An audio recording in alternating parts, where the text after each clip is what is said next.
कल से आज तक मैंने अपने पोर्टफोलियो का 3 शेयर बेचा है। पहले शेयर का नाम है विल्स इंडिया, दूसरे शेयर का नाम है महाराष्ट्र बैंक ऑफ महाराष्ट्र और तीसरे शेयर का नाम है क्यूपिड। जो बैंक ऑफ महाराष्ट्र है उसका ट्रेलिंग स्टॉप लॉस कल ट्रिगर हुआ और विल्स इंडिया का आज हुआ है और क्यूपिड का आज 3:15 के बाद हुआ है। आज 3:15 के बाद मैं आपको सारा चीजें एक्सप्लेन करूंगा, ठीक है। उस चीजों में जाएंगे। अभी एक छोटा सा चीज समझ लेते हैं। देखो मार्केट में ना एक फॉल आ रहा है, ठीक है। अभी तक ये फॉल एक रिट्रेसमेंट है, एक पुल बैक है। It is not a fall और अ क्रैश, आप ये समझना। If you see the Nifty का चार्ट, निफ्टी मिड कैप का चार्ट और निफ्टी स्मॉल कैप का chart, the 3 indexes are a buy on dip on all the time frame, ठीक है ना। इवन डे टाइम फ्रेम पे भी, वीकली टाइम फ्रेम पे भी, मंथली टाइम फ्रेम भी। सो अभी तक का जो स्ट्रक्चर है ना, as per the technical tape और द प्राइस आप जो बोलते हो, वो बाय ऑन डिप है। That is the first step. दूसरी इंपॉर्टेंट चीज है कि जब भी कोई ऐसा इवेंट होता है ना, लाइक जो आपके हाथ में नहीं है। अभी देखो क्या हो रहा है, अभी कल से ईरान और यूएस के बीच से फिर से टेंशन शुरू हो गया, ठीक है ना। वॉर जैसा लग रहा है। तो ये चीजें आपके हाथ में कुछ कर सकते हो, आप कुछ नहीं कर सकते हो। गॉसिप करके आप कुछ नहीं करोगे, न्यूज सुन के आप कुछ नहीं करोगे। So what is there in your hand? 2 चीजें आपके हाथ में है। आपका जो करंट पोर्टफोलियो है उस पर आपको रिस्क मैनेजमेंट अप्लाई करना है और जो स्टॉक्स आपको पसंद आ रहे थे, ठीक है ना, इस 10 दिनों में, पिछले 10 दिनों में जिन स्टॉक में आपको फोमो हो रहा था उस पर आपको ध्यान देना है। मैं एक्सप्लेन करूंगा। तो हम इसको डिवाइड करते हैं 2 लोगों में। मेरी ऑडियंस दोनों है। एक वो लोग हैं जो पूरा वैल्यूएशन फॉलो करते हैं, पूरा एक हार्डकोर फंडामेंटल एनालिसिस फॉलो करते हैं, और कुछ लोग हैं जो टेक्निकल, मतलब प्राइस को भी, चार्ट्स को भी मतलब प्रेफरेंस देते हैं। तो पहले जो फंडामेंटल्स है भाई, दिस इज द टाइम जब आप लीप ऑफ फेथ लो और जो स्टॉक्स आपको पसंद आ रहा था, क्यूपिड का स्टॉक हुआ, जेएनजी का स्टॉक हुआ, V2 रिटेल का हुआ, जीना सीखो का हुआ, I am just giving you the name. मेरा हो सकता है बहुत सारे स्टॉक भी इसमें निगेटिव हो, लेकिन मैं बता रहा हूं जिसके लिए आपको फोमो हो रहा था, राइट, हो रहा था ना कि ये स्टॉक ऊपर चला जाएगा, इसमें ये बूम आ रहा है, ईवी सेक्टर में ये हो जाएगा, सोलर इंडस्ट्री में ये हो जाएगा, पावर में ऐसा हो रहा है, उन सारे शेयर्स को आप बाय करो। इफ यू बिलीव कि वो स्टोरी अच्छी है, मैनेजमेंट अच्छा है, धंधे में दम है। वो हो गया फंडामेंटल के लिए। अब आते हैं, बात करते हैं जो टेक्निकल वाले हैं। और बाय द वे, जो फंडामेंटल वाला है उसको भी रिस्क मैनेजमेंट करना बहुत जरूरी है। आपने रिस्क मैनेजमेंट का बेंचमार्क बताओ, बना सकते हो। बहुत सारा तरीका हो सकता है बनाने का। कुछ लोग मैनेजमेंट जब निगेटिव आता है उस पर बनाते हैं, कुछ लोग जब रेशियोज वैल्यूएशन खराब होता है तो उस पर बनाते हो। That are different ways. अभी आते हैं टेक्निकल पे। टेक्निकल में ना 2 चीजें हैं। अभी आपका जो एग्जिस्टिंग पोर्टफोलियो है उसमें आपको ट्रेलिंग स्टॉप लॉस लगाओ, अपना एक सेटअप बनाओ। मैंने बहुत सारा तरीका बताया है, इसके अलावा भी और भी बहुत सारे इनफाइनाइट तरीके हैं जो मैंने बताया। उसके अलावा बहुत सारा तरीका है। आप उस पर एक सेटअप बनाओ जहां पे जो आपको गेन आया है, राइट, उसको आप एटलीस्ट बुक करो। देखो मैं फिर कहूंगा, रिट्रेसमेंट पे बुक मत कर लेना मेरे भाई, पैनिक होकर रिट्रेसमेंट में बुक मत करना, ठीक है। अगर the price is breaking an important demand zone, किसी भी टाइम फ्रेम पे, जो भी आपका प्यारा टाइम फ्रेम हो, डेली हो, वीकली हो, मंथली हो, अगर वो ब्रेक हो रहा है ना, तब उसको बुक जरूर करो। बिकॉज जो नोशनल प्रॉफिट है ना, उससे आपको कैपिटल गेन नहीं आता है। जब नोशनल प्रॉफिट को आप रियलाइज प्रॉफिट करते हो ना, तब आपका कैपिटल गेन बनता है, वो रियलाइज होता है। ओके, दूसरी इंपॉर्टेंट चीज है कि ये तो मैंने बताया ट्रेलिंग स्टॉप लॉस में। जो भी स्टॉक आपको अच्छा लग रहा है ना, ठीक है ना, उसमें आप पोजीशन बनाना शुरू करो as per the technical setup. मैंने इंडिकेटर्स भी बताया, प्राइस एक्शन भी बताया। आपके पास भी कोई अदर मेथोडोलॉजी हो तो उसको आप फॉलो कर सकते हो। तो ये हो गई कहानी में, मैंने बता दिया, ठीक है। अभी पहला जो शेयर है वो है विल्स इंडिया का। अभी विल्स इंडिया को पता हुआ क्या करता है, ठीक है। इसके बारे में मैंने एक पूरा वीडियो बनाया हुआ था, 1.5-2 महीने पहले बताया था। आप जाके वो वीडियो देख सकते हो। विल्स इंडिया में को मैंने खरीदा था इस पॉइंट पे, जस्ट होल्ड ऑन, यहां पे, ठीक है, 920 के आसपास, और मार्च में इसको लिया था, ठीक है। और उसके बाद स्टॉक ने, मैं बताता हूं, ने मेरे बाय पोजीशन से बनाया अप्रॉक्स 97% तक ऊपर गया ये, ठीक है, पहले पोजीशन से। फिर दूसरा हमने करा यहां पे, तो दूसरे पोजीशन से गया ये 60% तक ऊपर। बट आपको एक दिखाता हूं जो मतलब आपको पेन फेस करना पड़ता है। बट प्रॉफिट बुक कहां पे हो रहा है? प्रॉफिट बुक हो रहा है यहां पे 56% है, मतलब 97% और कहां 56%, मतलब मोटा मोटा 40% का ड्रॉ डाउन हुआ है। मतलब अगर मैं टॉप पे बेचता तो मैं 40% मुझे ज्यादा गेन होता। बट जब आपको मोटा प्रॉफिट बनाना है ना, मतलब आपको when you are in game to make 400%, 500%, 1000 times ना, तो आपको ये गेन लेना पड़ेगा। मतलब एक पेन है यार, आई टू अंडरस्टैंड। मतलब अगर मैं 100% के आसपास बेचता तो उसका मजा दूसरा रहता, ठीक है, वो पैसा चला गया, but it is the part of the business. अभी इसमें क्या हुआ, इसमें अगर मैं डेली चार्ट दिखाऊं आपको, तो डेली चार्ट में देखो आप, यू कैन अंडरस्टैंड, ये जो दोनों जो सपोर्ट जोन है उसके नीचे ये क्लोजिंग आ गई है, ठीक है। और ये जो आप कैंडल्स देखो मेरे भाई, कैंडल्स मारूबोजू कैंडल जैसा बन रहा है, मतलब हेवी सेलिंग दिखा रहा है। मतलब जो सेलर है ना, इट इज वेरी पावरफुल, और सपोर्ट जोन के भी आसपास आके उसमें कुछ एक डिमांड नहीं दिख रहा है प्राइस का। That is the first thing. दूसरा हम देखते हैं अपना, जो मैं आपको क्या बताता हूं, मूविंग एवरेज। तो देखो 20 के भी नीचे गया और 50 के भी नीचे गया on the daily chart, which is again a negative side. ये मेरा तरीका है ट्रेलिंग स्टॉप लॉस लगाने का, आपका भी अलग तरीके से हो सकता है, ठीक है। ये पहला स्टॉक रहा। और उसके अलावा अगर आप फंडामेंटली देखो ना, if you go and check the chart of the aluminium on the Comex, तो एल्युमिनियम में एक अच्छा खासा फॉल आया है। अभी एल्युमिनियम क्या है, स्टील इनका मेन प्रोडक्ट है प्रोक्योरमेंट का, एल्युमिनियम इनका सेकेंडरी है, एल्युमिनियम का भी अलाइड, मतलब बहुत सारे सामान बनाते हैं। अभी जो इनका इन्वेंट्री होगा, जिसको इन्होंने खरीदा होगा 1.5-2 महीने में, उसमें क्या होगा, इनको इन्वेंट्री में लॉस आ सकता है। So that is why the tape is acting in this way. Hope this is understand, okay. दूसरा स्टॉक है बैंक ऑफ महा। ये मेरा सबसे फेवरेट स्टॉक हुआ करता था, पता है, पीएसयू बैंक में। It is a superb company. अभी आप देख लो, मैं बता भी दे रहा हूं, लॉजिक से बताता हूं।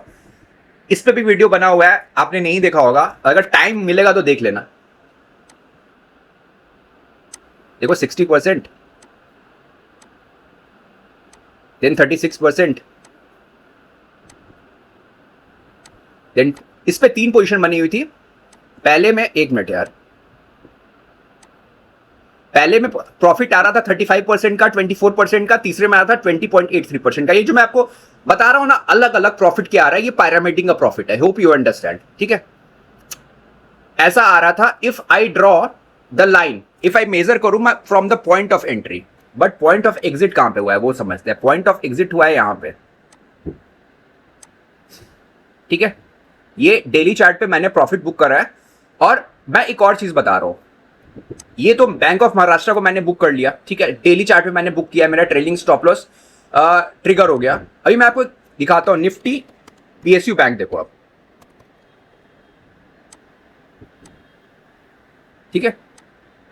This is what, this is the weekly chart of Nifty PSU bank. अभी निफ्टी पीएसयू बैंक के इस चार्ट में आपको क्या दिख रहा है, मैं बता रहा हूं क्या दिख रहा है।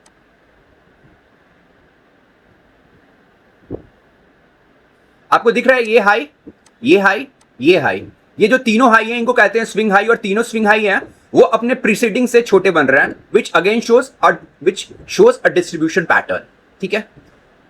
समझा मैंने क्यों कॉल लिया इस पे? मैंने कॉल इसलिए लिया कि डिस्ट्रीब्यूशन पैटर्न दिख रहा था मुझे वीकली चार्ट पे, that is the first reason. और दूसरा आप देखो तो एक बड़ा फॉल आया था यहां पे सेकेंड मार्च कैंडल में, मंथली कैंडल में, उसके बाद से ना ये इसी के अंदर रिवॉल्व कर रहा है। और if I am not wrong, so यहां से एक ब्रेकआउट होगा और इनसाइडर कैंडल का ये ब्रेकडाउन होगा नीचे और एक ठीक ठाक फॉल आएगा यहां पे। So that was the notion behind behind doing the profit booking in bank of Maharashtra. और तीसरा स्टॉक है मेरा वो स्टॉक जिसपे मैंने सबसे ज्यादा पैसा कमाया इन लास्ट ईयर से अभी तक,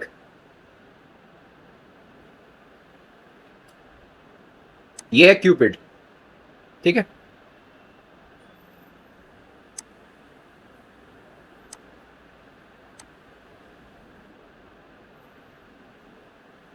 लिक्विड में पोजीशन कितने बने अभी देख, ध्यान से समझना आप, ठीक है।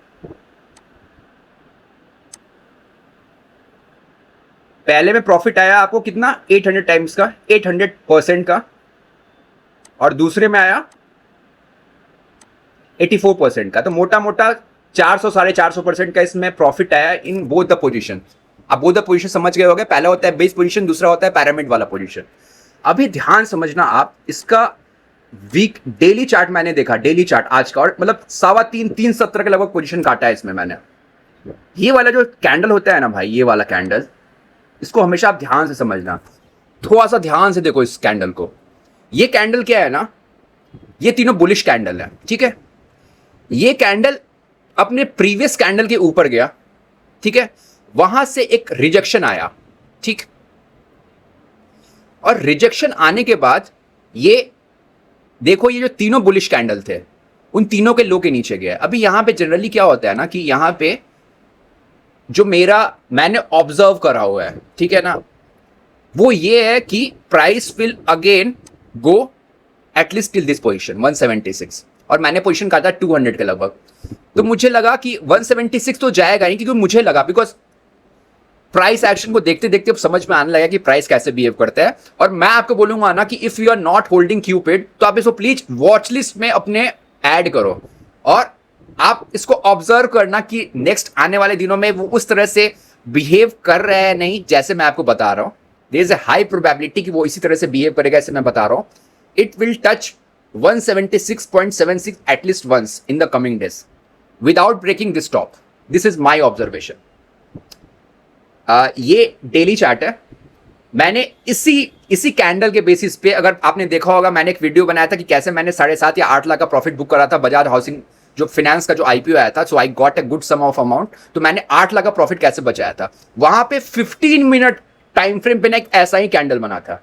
और मुझे ये कैंडल ना भाई, मैं सही बता रहा हूं, सबसे खतरनाक लग रहा है, सबसे खतरनाक लगता है ये candle.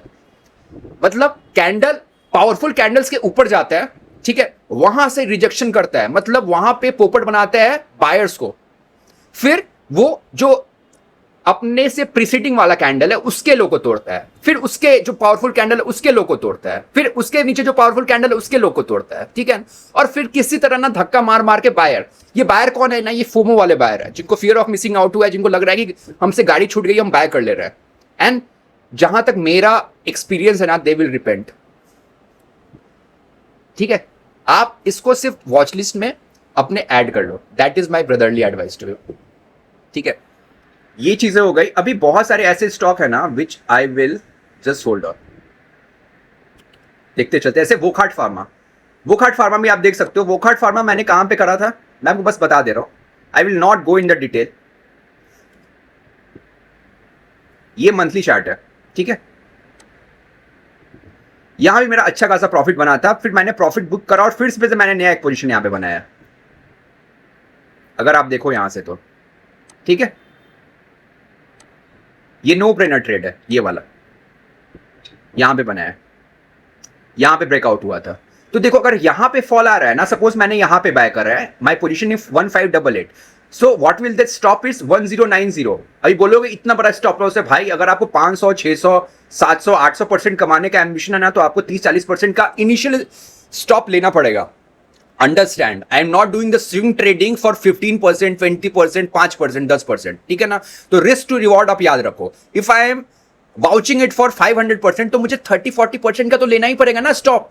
Hope you understand. And understand, जब आप कोई भी ट्रेड लेते हो ना, तो जो मैक्सिमम रिस्क होता है ना, वो at the time of the first trade रहता है, ना कि पैरामीडिंग में रहता है। जब पैरामीडिंग करोगे तो आपको बेनिफिट होता है कि आपको जो नीचे का ट्रेड है वो आपको कुशन दे रहा है, दो वो नोशनल है बट वो आपको कुशन देता है।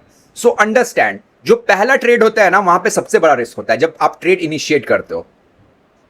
अंडरस्टैंड, ठीक है। Check Wockhardt pharma, I won't do anything. हम विल्स इंडिया में तो खत्म हो गया। नायका, यस, नायका का जाके आप लोग वीडियो देखना। बहुत लोगों ने वीडियो देखा नहीं होगा, क्योंकि बहुत सारे लोग को स्टॉक में तब मजा नहीं आता है ना जब स्टॉक मतलब एक ऐसा वोल्केनो, मतलब ज्वालामुखी हो ना, मतलब विच इज गेटिंग रेडी, जो रेडी हो रहा है। मैंने, अगर आप जाके इसका वीडियो देखोगे ना, तो जब ये रेडी हो रहा था ना एट द लेवल ऑफ 258, तब मैंने ये वीडियो बनाया था। और नायका जैसा शेयर का बेनिफिट ये है ना, एफएनओ का शेयर्स का बेनिफिट ये है ना कि यहां पे आप रिस्क मैनेजमेंट भी अच्छा कर सकते हो। Even if you understand the basic of the put and the call, बहुत प्यारे से कर सकते हो। सपोज अगर मेरा पोर्टफोलियो का साइज 1 करोड़ का है, तो अगर मैं इस पे अगर 15 लाख का पोजीशन बना लूं ना, which is 15%, as an example I am telling you. But अगर मैं अपना पोर्टफोलियो एट रिस्क, जो पार हम कहते हैं, अगर उसको मैं मैनेज कर लूं ना पुट से, तो मैं लेके जा सकता हूं। तो इससे अच्छा खासा पोर्टफोलियो गेन आता है, ठीक है। नायका में कुछ नहीं करना है, stock is doing tremendously good, कुछ नहीं है, इसको रहने देना है, ठीक है। महाबैंक को तो कहानी खत्म हो गई। अभी ईसेफ, यस, ये स्टॉक ऐसा है जो अभी बिया है, मतलब बीज है, और इसको मुझे लगता है ये पेड़ बनेगा। क्यों पेड़ बनेगा, इस पे भी मैंने वीडियो बनाया हुआ, आप जाके देख लेना। The company has done the turn around. इस बार भी जो इनका Q1 FY27 का जो रिजल्ट नहीं आया, जो बिजनेस अपडेट आया, that is showing the green shoots. ठीक है, कंपनी ने सिक्योर्ड बुक को इंप्रूव कर रहा है, NIM इंप्रूव होगा, ROE इंप्रूव होगा। सो लेट्स सी वो कैसे होता है। तो इस स्टॉक में भी मैंने पोजीशन कहां पे बनाया, मैंने पोजीशन बनाया यहां पे अप्रॉक्स। ठीक है, इट इज अराउंड 31। अभी कहां पे प्राइस चल रहा है 32। नो इश्यूज, इसमें मेरा बहुत नीचे है, 19 का है, 19 का स्टॉक है। तो आप देख लो स्टॉप कितना बड़ा है। स्टॉप ऐसा नहीं है 5-6% पे है। क्यों है, क्योंकि मुझे लगता है कि अगर ये इसने 3-4 का ROA कर दिया तो ये स्टॉक कहां जाएगा, मैंने वो कैलकुलेशन किया हुआ है। तो मैंने क्या किया है, टेक्निकल को भी मिक्स किया और फंडामेंटल को भी मिक्स किया। Hope that you are getting it. ठीक है, तो मैं क्या करूंगा, मैं इस सब में ना चुपचाप अपने सोफा पे बैठे रहूंगा, अपना तस्वीर चिपका के, और मैं देखूंगा ना कि जब ये फॉल कर रहा है, सपोज कोई बहुत बड़ा टेंशन हो जाता है, तो ऑब्वियसली पूरा इंडेक्स अगर फॉल करेगा तो इससे तो ऐसा कुछ है नहीं कि इस पे मतलब भगवान का इसको आशीर्वाद मिला हुआ है कि ये स्टॉक ये रहेगा, ये भी फॉल करेगा। दैट टाइम अगर ये फॉल करता है, आप समझना मैं क्या बता रहा हूं, सपोज ये फॉल करता है, ठीक है, और फिर से अगर ये डेली टाइम फ्रेम पे साइडवेज जाके ये बनाना शुरू करता है हायर हाइज, तो मैं फिर यहां पे एंट्री करूंगा। इससे क्या होगा, इससे जो मेरा पार है, पोर्टफोलियो एट रिस्क है एट द फर्स्ट पोजीशन, वो कम हो जाएगा। ठीक है, समझ रहा है बात। दूसरा स्टॉक हम देखते हैं कौन सा है, एक्सीकॉम। यस भाई, एक्सीकॉम को तो बहुत लोगों ने, पता नहीं, एक्सीकॉम से बहुत लोगों को बहुत प्यार है। मैंने इस स्टॉक को क्यों उठाया है, ईवी स्टोरी पे उठाया है, company is doing a good. अगर आप एक्सीकॉम के स्टॉक को मतलब आपके पास है, तो इसका जो सब्सिडरी है which is based in the US, ट्रीटीएम को फॉलो करो, और उनका एक ट्राइफ्लेक्स करके DC इन्वर्टर उन्होंने लॉन्च करा है which is going to be phenomenal. Company ने जैसा कहा उसको ट्रैक करना, बिकॉज सारा मेक और गेम वहीं पे है। अभी हम टेक्निकल्स की बात करते हैं। देखो टेक्निकल्स में there is no issue.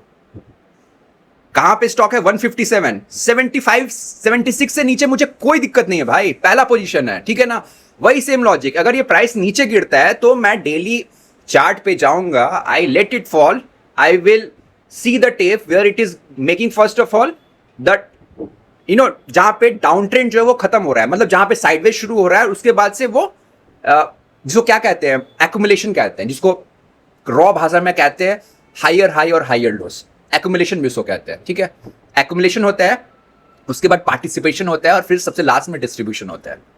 That is the way Dow theory ऐसे काम करता है। Create excess, yes, create excess में कुछ नहीं करना है। कहां पे, यहां पे एंट्री करी हुई है, स्टॉप यहां का है, कुछ नहीं कर रहा है। ये भी आप जाके वीडियो देख सकते हैं, ये भी पुराना वीडियो होगा। ठीक है ना, बस यहीं पे हमने पकड़ा था इसको 1267 के लगभग। इसका व्हाट इज द स्टॉप 1106। अगर यहां पे आता है, अगर कोई फॉल होता है तो फिर एंट्री करेंगे। अगर मैं वही बोल रहा हूं, सब कुछ ना सब्जेक्टिव है। फॉल होना चाहिए, फिर साइडवेज में जाना चाहिए, फिर वो ऊपर की तरफ निकलना चाहिए, तब होगा ना, या फिर इंडिकेटर कौन हो तो सिग्नल आना चाहिए। एथर एनर्जी में कुछ नहीं करना है, कुछ नहीं करना है इसमें। Let it run, let it run. Thangamai भाई, ये तो हमारा मतलब प्यारा बच्चा है, होल्ड करना मैं बता रहा हूं यहां पे।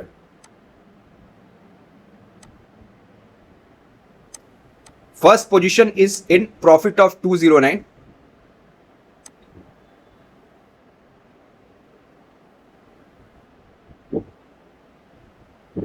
Second 99, just hold on, just hold on. चलो ये दो, या इसमें 3 पोजीशन है मेरी, शायद मैं कंफ्यूज हो रहा हूं, इसमें 2 पोजीशन नहीं होगी जहां तक मुझे पता है। इससे भी कुछ नहीं करना है।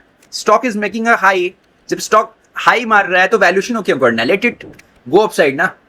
जैसा अगर क्यूपिड में कुछ हुआ तब देखेंगे। ठीक है, तभी तो आपको गेन मिलेगा ना। इसलिए मैं बोला जो पहला पोजीशन होगा ना उसमें स्टॉप बड़ा होगा, लेकिन उसके बाद जब वो फटेगा ऊपर की तरफ ना, if the fundamentals are good और टेक्निकल्स आर गुड, तो बस आपको बैठे रहना है। आपको बस अपना इंडिकेटर या कोई सिस्टम को लगा के रखना है, आपको प्रॉफिट बुकिंग करना है, दैट्स इट। कोई दिमाग नहीं लगाना है। क्यूपिड का तो खेल ही खत्म हो गया आज, दैट्स इट। सो मोटा मोटा इस वीडियो को बनाने का मेरा ये था ना कि आप अपना पोर्टफोलियो भी देखो।